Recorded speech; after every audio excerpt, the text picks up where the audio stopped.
বাংলাদেশে আইন শৃঙ্খলা পরিস্থিতি যখন অবনতি ঘটেছে সবার আগে বাংলাদেশের রাজনৈতিক দলগুলোর মধ্যে সবার আগে আমরা এটার জন্য প্রতিবাদ জানিয়েছি এবং আমরা সরকারকে আমরা বারবার বলেছি যে আপনাদেরকে এটি সংশোধন করতে হবে, কারণ তারা জনগণের কাছে accountable. We are not the part, আমি যেটা আগেই বলেছি, আমরা সরকারের অংশ নয়। আমরা সরকারের সাথে আমাদের ভালো বোঝাপড়া থাকতে পারে, এটি বিএনপির সাথে আছে, বিএনপির পক্ষ থেকে ওই সরকার সমর্থিত হয়েছে, যেমন সাধারণ জনগণের পক্ষ থেকে এই সরকার সমর্থিত হয়েছে। তবে আমরা সরকারকে ছেড়ে কথা বলতে রাজি নাই। সরকার যে দায়িত্ব নিয়েছে সেই দায়িত্ব যদি পালন করতে না পারে আমরা সমালোচনা করব, প্রয়োজন আমরা তাদের বিরুদ্ধে প্রতিবাদ করব। এই জায়গাটাতে আমাদের কোনো দ্বিমত নেই। বাজার ব্যবস্থা নিয়ে যেটি বলেছেন, বাজার ব্যবস্থা আপনি একটু কম্পেয়ার করে নেবেন। বাজার ব্যবস্থা এখন যেই অবস্থায় আছে এটি জনগণের সাথে অত্যন্ত স্বস্তিদায়ক, আমি এটা বলবো না, কারণ এত বছরের আপনি জানেন যে সিন্ডিকেট সিস্টেম, এই সিন্ডিকেট সিস্টেম আপনি চাইলেই এই তুড়ি দিয়ে এটিকে সরিয়ে ফেলতে পারবেন না। তবে এটির যে ক্রমান্বয়ে ভালোর দিকে এগোচ্ছে এটি আমরা বলতে পারি। তবে আমরা এটার ব্যাপারেও সমালোচনা জারি রাখতে চাই, যেমনটা সমালোচনা করেছেন তারেক রহমান। আর আপা যে কিছু কথা বলেছেন, জাস্ট একটু করে বলি। আপা বলেছেন দালমে কুচকালা, এটা আপার কনফিউশন বা আপাদের কনফিউশন। বিএনপি কেন এটা মনে করছে আমি জানি না। যেখানে আপনার ইন্টারিম গভর্নমেন্টের প্রধান উপদেষ্টা বারবার করে রাজনৈতিক শক্তিগুলোর সাথে বসেছেন, তাদের কাছে ক্লারিফিকেশন দিচ্ছেন, তাদের সাথে পরামর্শ করে তারা চেষ্টা করছেন, সকল দলের পরামর্শ নিয়ে তারা চেষ্টা করছেন হচ্ছে তাদের কার্যক্রম পরিচালনা করার ক্ষেত্রে। আপা বলেছেন জনগণের সাথে আমাদের আসলে জনগণ কাদের সাথে আছে আসলে, তো এটা তো পরিষ্কার হয়ে যাওয়ারই কথা। আমরা তো এই জন্যই বলছি গণপরিষদ নির্বাচন আসুক, গণপরিষদ নির্বাচনে সরকার মানে সাধারণ জনগণ যদি বলে যে XYZ এর মধ্যে থেকে Y হচ্ছে আপনার সংবিধান প্রণয়ন করবে, এটি তো পরিষ্কার করে দেবে জনগণ কাদের সাথে আছে। কাজে এটাতে আমার কাছে মনে হয় যে এটিও একটি পদ্ধতি হতে পারে, জনগণ কাদের সাথে আছে এটি আমরা নিরূপণ করতে পারি এই পদ্ধতির মাধ্যমে। টাইম লিমিটেশন নিয়ে আপা বলেছেন, দেখুন খুব সহজ করে বলি। ডক্টর ইউনূস সবার কাছে বসেছেন, সবাইকে ডেকেছেন, তার কার্যালয়ে নিয়ে গিয়েছেন এবং সেই দিনই তিনি উৎসবমুখর পরিবেশে কিভাবে ভোট ইলেকশন করবেন তিনি সরাসরি বলেছেন যে দেখুন মানে উৎসবমুখর পরিবেশের যে ভোটের ট্রেন এটি কিন্তু ছুটে গিয়েছে, অলরেডি এটি প্ল্যাটফর্মে আছে, এখন আমরা জাস্ট এক্সিকিউশনে যাব।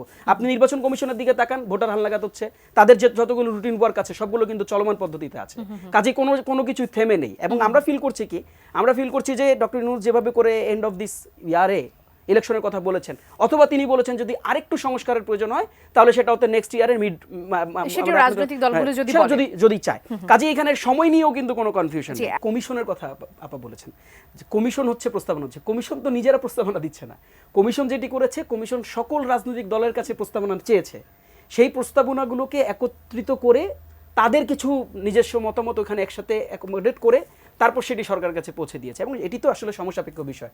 আপনারা জানেন যে 5 তারিখের পরে রাষ্ট্রটার যে অবস্থা ছিল, একেবারেই ডিসফাংশনাল পুলিশি সিস্টেম, এবং সবগুলো প্রতিষ্ঠান, সবগুলো আপনারা জানেন যে অঙ্গ প্রতিষ্ঠান যতগুলো ইনস্টিটিউট আছে রাষ্ট্রের সবগুলোকে তারা তো ধ্বংস করেছে, সবগুলোকে একেবারে মানে টাকা পয়সা নিয়ে একেবারে নষ্ট করে ছেড়ে দিয়েছে।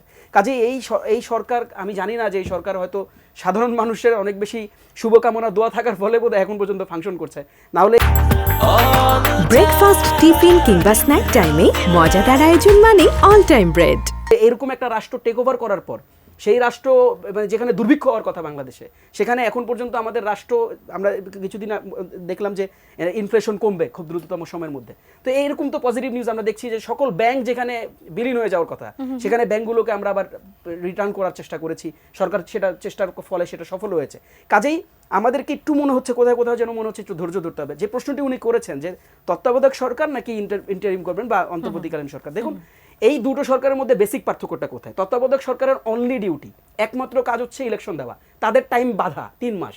তারা কি করবে? তারা ভোটার তালিকা হালনাগাদ করবে, তারা রাজনৈতিক দলের সাথে বসবে, তারা তফসিল ঘোষণা করবে, প্রতীক বরাদ্দ দিবে, নির্বাচনের বিধিনিষেধ করবে, আরপিও কোথাও সংশোধনী প্রয়োজন থাকলে সংশোধন করবে, এবং তারা ইলেকশন এক্সিকিউট করবে। This is the only duty of তত্ত্বাবধায়ক সরকার। আর ইন্টারিম গভর্নমেন্ট, অন্তর্বর্তীকালীন সরকারকে আমরা যেটা বলছি, যে সরকারটি 5 তারিখের পর প্রতিষ্ঠিত হয়েছে, যেটি আমি একটু আগেই বলেছি, যে সরকারকে সাধারণ মানুষ রাজপথে নেমে সমর্থন দিয়েছে, এই সরকারের কাজ, অর্থাৎ যদি আরেকটু ভালো করে বলি, বিপ্লব থেকে হয়ে আসা সরকার, গণঅভ্যুত্থান থেকে হয়ে আসা সরকার, সেই সরকারের শুধুমাত্র কাজ নির্বাচন করা না, সেই সরকারের কাজ হচ্ছে এই রাষ্ট্রকে নতুন করে পুনর্গঠন করা, এই রাষ্ট্রের সংস্কার যেগুলো সব জায়গায় প্রয়োজন সেটাকে নিশ্চিত করা। নিরপেক্ষতার প্রশ্নে আসলে আমি কেন বলবো নিরপেক্ষতার প্রশ্ন, আপনি দেখেন অন্তর্বর্তীকালীন যে সরকার, অর্থাৎ ডক্টর মোহাম্মদ ইউনূসের নেতৃত্বে যে সরকারটি গঠিত হয়েছে, এই সরকারকে তো আপনারাই সরকার বানিয়েছেন। সাধারণ মানুষ লক্ষ ধন্যবাদ। লক্ষ জনতা তারা সরকার তাহসিন, আমার বানিয়েছে। সময় কাজে একেবারে এটি শেষ। নিরপেক্ষ।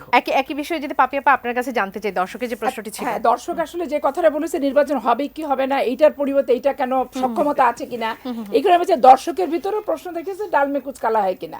এটা আমার দলের কোনো কথা কিংবা আমার ব্যক্তিগত অভিমতের ব্যাপার না, কারণ আমি একটা টক শোয়ে বসে তো দর্শকের পালসটা, দর্শকের অ্যাটিটিউডটা, চায়ের দোকানের গসিপটা, টেলিভিশন যখন মুদিখানার আশেপাশে রাস্তার রেস্টুরেন্টে থাকে সেগুলার মানসিকতাটা আমাদেরকে যাচাই বাছাই করতে হয়, কারণ আমরা সেখানেও মিটিং করে সে বসি, এক কাপ চা খাই সবার সাথে, তখন 10 জনের প্রশ্নের উত্তর দিতে হয়। আসলে এখন আমার অনেক যোগ্যতা আছে, কিন্তু আমি সঠিক সিদ্ধান্তটি যথাসময়ে নিতে পারলাম না। তাহলে ল্যাকিংটা কার হবে? আমার হবে। ব্যর্থতাটা কার হবে? আমার হবে। দায়টা কার হবে? আমারই হবে। তো এই অন্তর্বর্তীকালীন সরকারের সমস্যাটা হয়ে গেছে এখানে।